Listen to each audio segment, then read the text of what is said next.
नमस्ते दोस्तों, पीयूसी प्रथम वर्ष के हिंदी विषय में आप सभी का फिर से स्वागत है। जैसे कि हम पढ़ रहे हैं तुलसीदास के दोहे और पहले 3 दोहे हमने पिछली कक्षा में पढ़े थे। उन्हें भावार्थ सहित देने का प्रयास हमने किया है। तो आज भी जो अगले दोहे हम पढ़ने जा रहे हैं वो भी भावार्थ सहित ही आपको दिए जाएंगे और उसके साथ साथ आपको इसके प्रश्नोत्तर 1 लाइन आंसर्स जो है, अगर आपको समझ में आ गए हैं दोहे तो आपको 1 लाइन आंसर्स भी लिखने के लिए आ जाएंगे।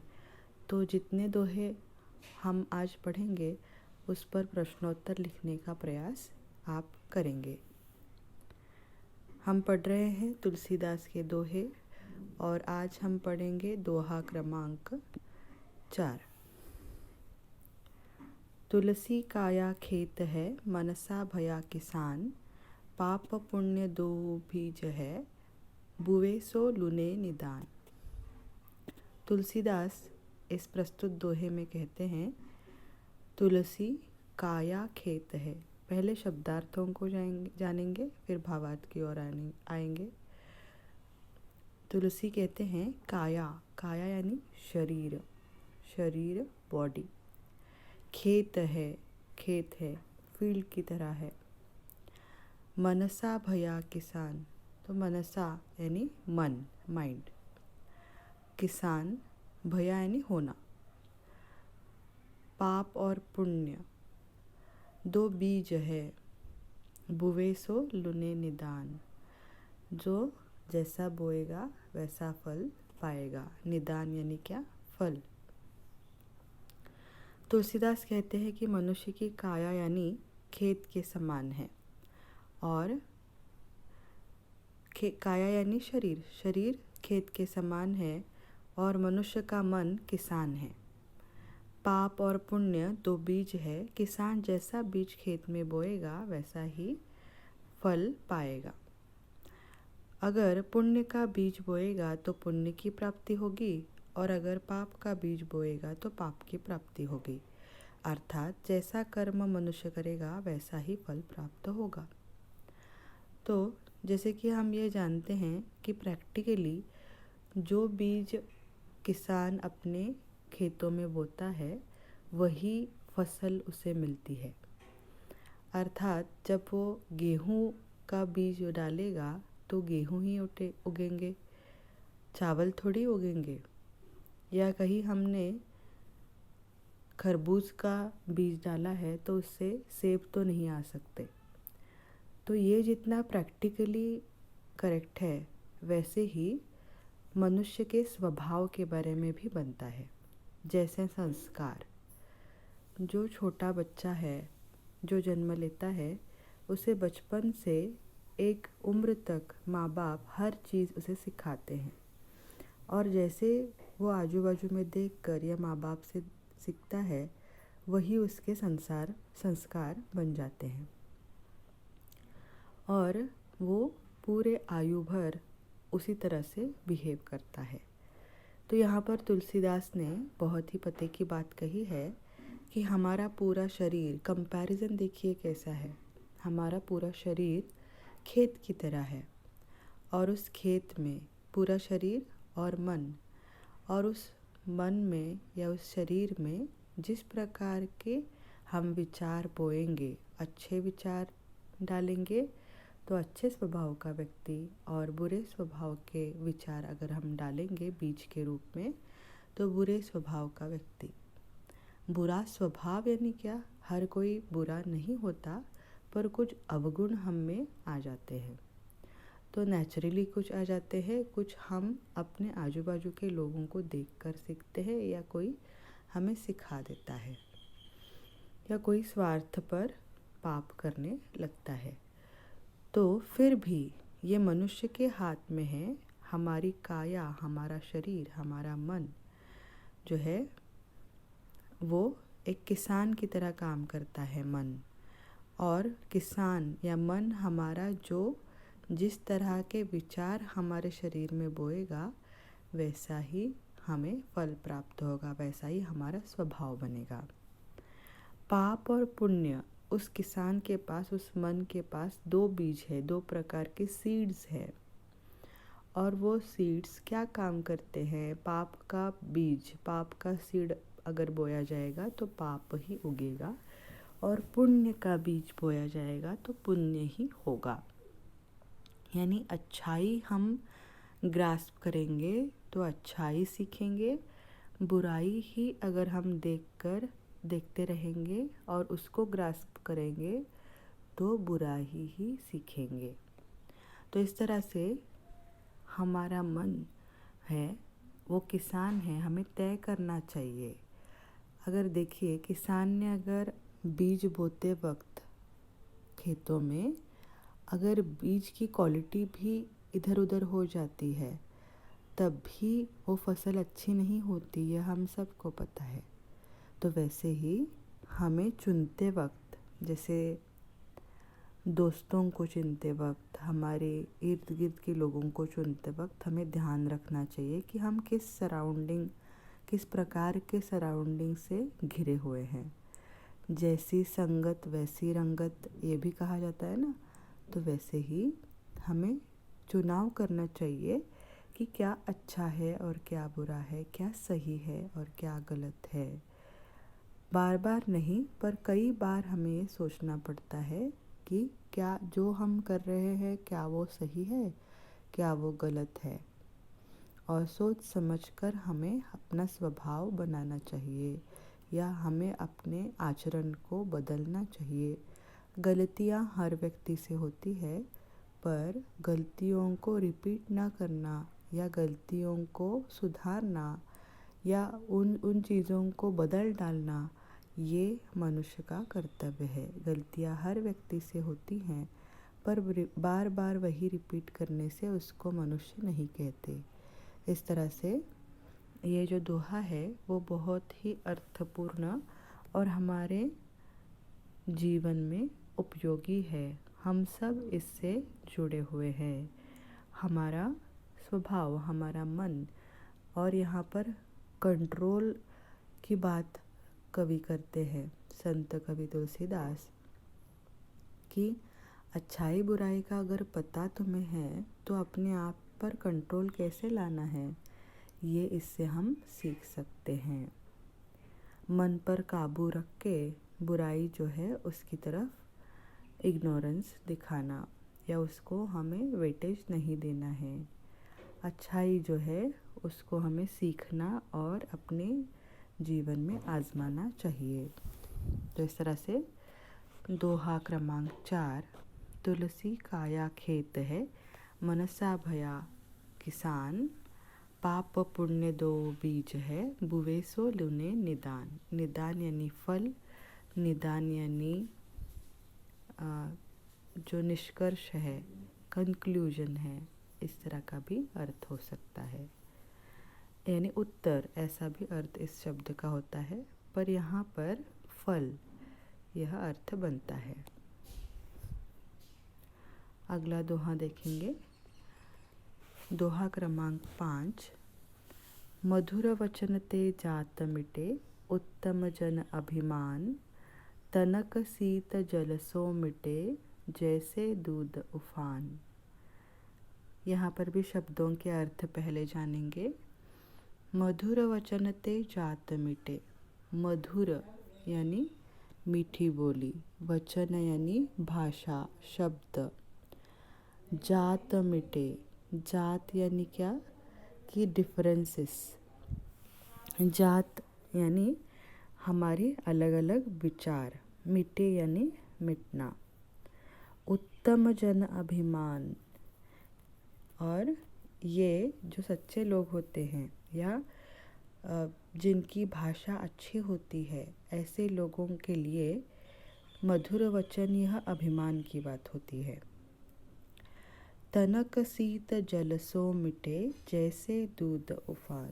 तनक सीत, तनक मतलब थोड़ा सा, सीत यानी क्या, ठंडा पानी, शीतल जल, मिटे यानी मिटना, जैसे दूध उफान, उफान यानी उबल कर ऊपर आना। तुलसीदास कहते हैं कि मीठी वाणी बोलने से घमंडी का घमंड भी मिट जाता है। हमें सदैव मीठा बोलना चाहिए, क्योंकि मीठे वचनों से क्रोधी का क्रोध भी दूर हो जाता है और बोलने वाले का अभिमान भी दूर हो जाता है। जैसे दूध के उफनते समय उस पर शीतल जल की कुछ बूंदें अगर हमने डाली तो दूध के उफान को कम कर देती है। उसी प्रकार मीठे वचन से क्रोध को भी शांत किया जा सकता है। तो यहाँ पर तुलसीदास कहते हैं मधुर वचन ते जात मीठे का एक कहावत है। इन जनरली बोला जाता है कि हमारी भाषा में मिठास होनी चाहिए, स्वीटनेस होना चाहिए। ये क्यों बोला जाता है? उसकी वजह से बहुत सारे प्रॉब्लम्स, बहुत सारे वाद विवाद जो है थम जाते हैं, या बहुत सारे वाद विवाद होने से हम रोक सकते हैं अगर हमारी वाणी, हमारी भाषा मीठी है तो। और उन वचनों से और एक का क्या होता है कि कई सामने वाले लोगों का अभिमान चूर चूर हो सकता है। अहंकार, ईगो जो होता है उसको भी हम शांत कर सकते हैं अगर हमारे वचन स्वच्छ, सुंदर और मधुर है। वचन का अर्थ है भाषा, हमारी लैंग्वेज, हमारी बोलचाल की भाषा, या हमारा वे ऑफ रिएक्शन। किसी भी व्यक्ति की ओर अगर हम रिएक्ट करते वक्त अच्छे स्वभाव और अच्छे विचारों और अच्छे भाषा के साथ हम रिएक्ट करेंगे तो सामने वाला व्यक्ति जो है उसका अभिमान, उसका क्रोध जो है मिट सकता है। वो क्रोध से भी अगर आया हो और हमने अगर प्यार से बात की तो उसका क्रोध शांत हो सकता है, हो जाता है।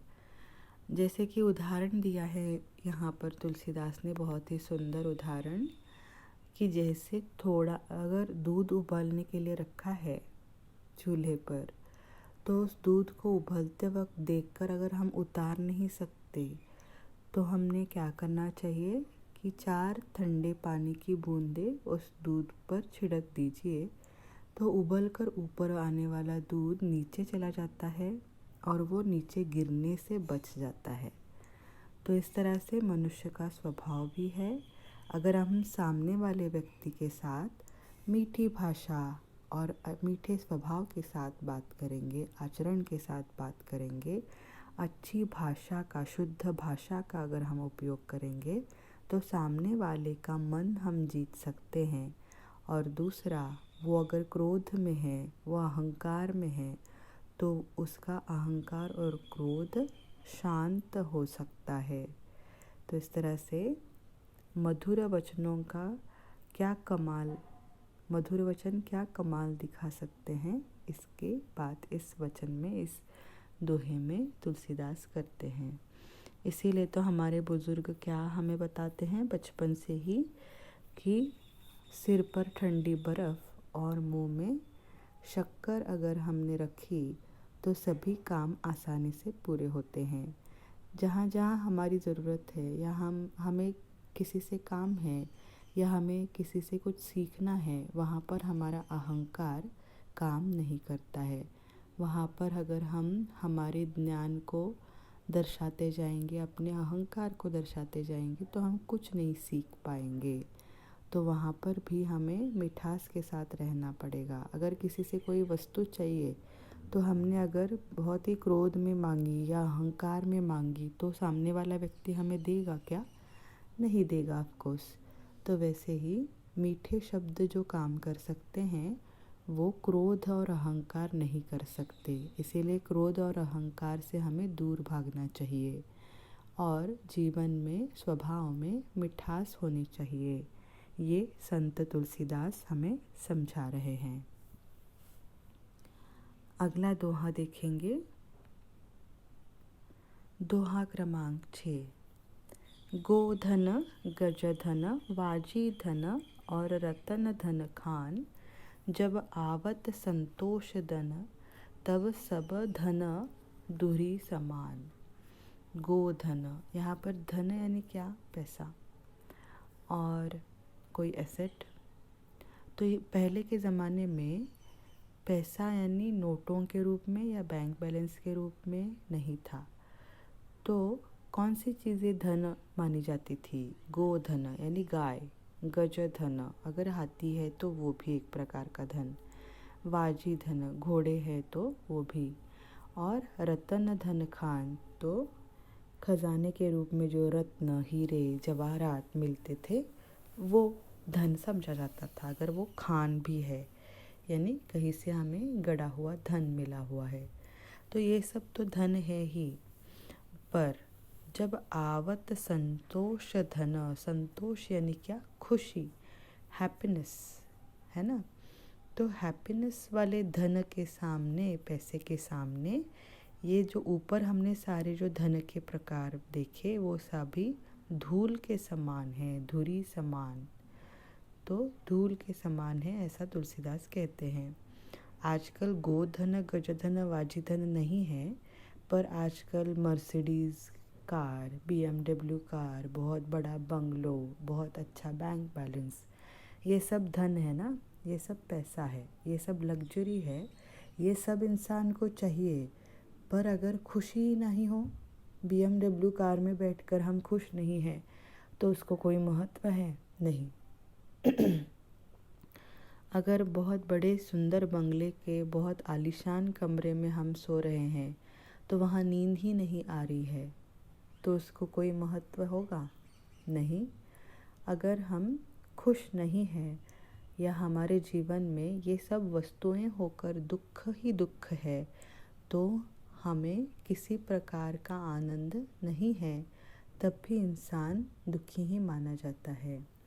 तो सभी धन के साथ खुशी, संतोष होना आवश्यक है। तुलसीदास कहते हैं कि गाय, हाथी, घोड़ा और दूसरे प्रकार के छोटे जवाहरात किसी को अमीर तो बना सकते हैं, लेकिन सुखी नहीं।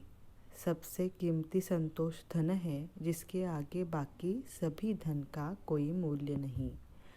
तो छोटा बड़ा कैसा भी क्यों ना हो, ये सारा सुख जो होता है, सुख की या लग्जरियस वस्तु जो होती है हमारे लिए इम्पॉर्टेंट होती है। मुझे कार चाहिए, गाड़ी चाहिए, बंगला चाहिए, ये सब होना चाहिए, पर उसके साथ जो हमारे पास है उसमें खुश रहने की कोशिश हमें करनी चाहिए। हर एक दिन हमारे सामने नई चुनौतियों को लेकर आता है। उन चुनौतियों को उनका सामना करते हुए खुशी के साथ रहना और अपना जीवन आनंद के साथ व्यतीत करना, ये हर एक मानव का परम कर्तव्य है। जहाँ जाते हैं वहाँ पर लोगों को खुशी देना और खुद खुश रहना, ये हमारा कर्तव्य मानना चाहिए। और पैसा तो आता रहेगा, जाता रहेगा, पर जीवन में आनंद का बहुत बड़ा महत्व है। तो इस तरह से तुलसीदास हमें बोलते हैं कि गाय और घोड़े और हाथी के रूप में या खान रतन के रूप में, खजाने के रूप में भी अगर धन है, तो संतोष या खुशी नाम के धन के सामने, खुशी नाम के पैसे के सामने, ये सारे बाकी के जो धन है वो उसका कोई इम्पोर्टेंस नहीं है, मूल्य नहीं है, ऐसा तुलसीदास यहाँ पर कहते हैं। आशा है ये दोहे आपको समझ में आए हैं। अगली क्लास में अगले 4 दोहे हम पढ़ेंगे। धन्यवाद।